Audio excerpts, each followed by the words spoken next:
the play winds to an end, and I'm really woozy from this experience. Like, seriously, I'm swaying. And we walk out into the lobby, and my mother says, "Well, what did you think?" And I said, "Well, it was a little derogatory in its portrayal of nuns, don't you believe?"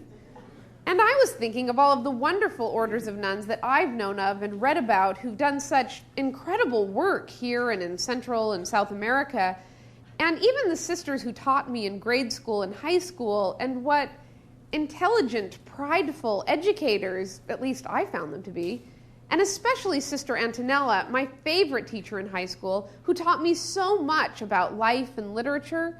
And I guess that's why I was kind of offended that nuns were being portrayed on the stage in this manner. Well, then my mother said, "Apparently Cardinal O'Connor and Cardinal Mahoney seem to like it." And she refers to this big blown-up article in the lobby that I'm sure my mother thinks is a review, but is in fact not a review. It's this article from the New York Times that exclaims, "Wow, isn't it amazing that nonsense is still playing in New York after 10 years?" And sure enough, in the body of this article, Cardinal O'Connor and Cardinal Mahoney have put their 2 cents in and said how hilarious this play is. 2 of the most misogynistic cardinals in the Catholic Church. So I look at this and I go, "Oh, well, that's perfect. That's just perfect." Mother, I don't think these cardinals would think this play were quite so hilarious if it were about a bunch of bumbling, half-witted priests.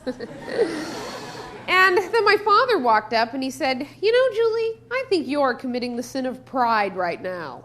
Well, that night I went home and got out my St. Thomas Aquinas' Summa Theologica, because he was the first Catholic to write extensively about the 7 deadly sins, and I thought I would look up this sin of pride that I was apparently committing. And Thomas Aquinas had a really interesting take on the sin of pride.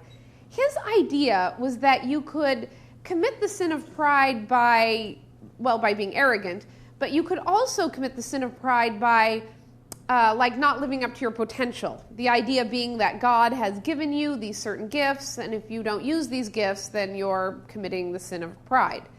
So I read this, and I thought, wow, that Thomas Aquinas was really cool and evolved way back in the 13th century.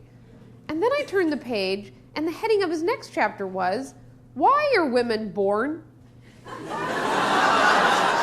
Yeah, like he's posing the question biologically.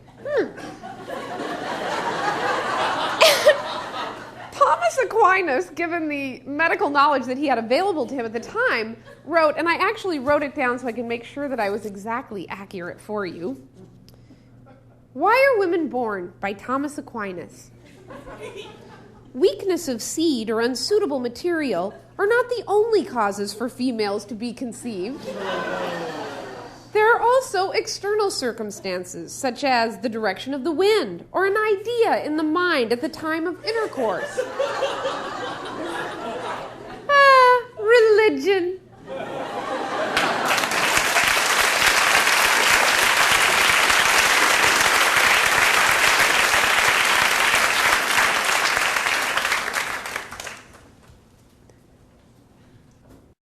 Three and a half years ago, my husband and I split up, and it was an amicable breakup. In fact, we used to joke that it was a divorce made in heaven.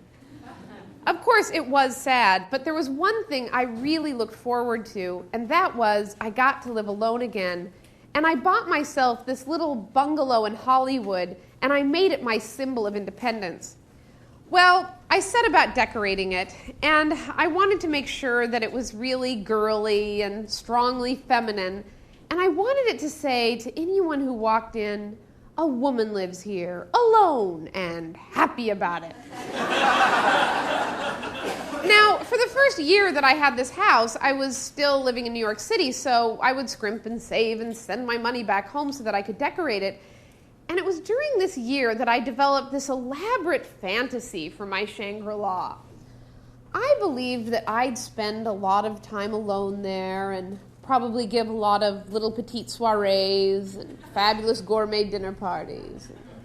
Maybe someone would drink a little bit too much, and I would insist that they spend the night in the guest room, which is just big enough for someone to spend the night in after a rousing evening of conversation about, the latest Coen Brothers movie, the problems in Bosnia with that horrible Slobodan Milicevic, or a fun game we could all play where we all name all the justices on the Supreme Court.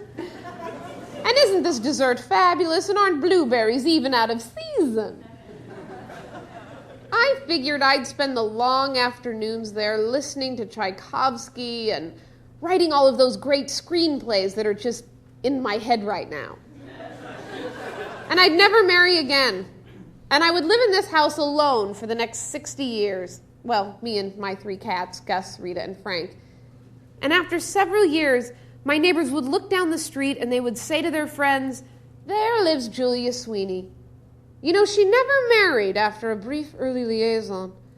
But we've never known anyone who was happier and more full of life than that Julia Sweeney. How we envy her existence." Well, that's when God just said, "Ha." About a month after I'd moved back from New York and I had ensconced myself safely in my new perfect little abode, my brother Michael, who had also moved to Los Angeles, was diagnosed with lymph cancer.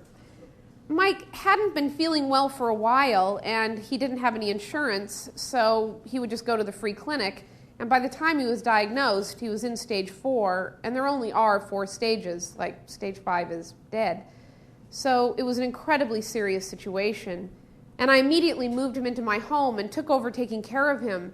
And our brother Jim, who had also moved to Los Angeles, was over all the time and helping out.